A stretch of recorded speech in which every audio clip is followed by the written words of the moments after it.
كان بيصلي بس بدون قلب.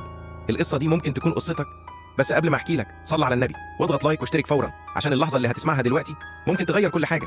3 2 1 عملت. نكمل. كريم شاب بيصلي من سنين، بس كان حاسس إن الصلاة مجرد روتين. يقوم يتوضى يصلي ويسلم من غير ما يحس بكلمة. كان بيقول الحمد لله خلصت، وهو مش مركز. هو قال إيه أصلا؟ وفي يوم راح يحضر محاضرة والشيخ قال كلمة وقفت قلبه: لو وقفت قدام ربك زي ما بتقف قدام مديرك هتحس بالخشوع. الكلمة دي خبطت فيه. رجع البيت ساكت. قرر يصلي ركعتين، لكن المرة دي كأنها آخر صلاة في عمره. كبر وقال الله أكبر بدمعة نزلت منه. أول مرة يفهم كل كلمة، أول مرة يسجد ويحس إن قلبه هو اللي بينزل مش بس جسمه. ومن يومها الصلاة ما بقتش عبء، بقت موعد راحة وسكينة ومغفرة. جرب ركعتين بس بخشوع وهتفهم ليه الصلاة اسمها راحة.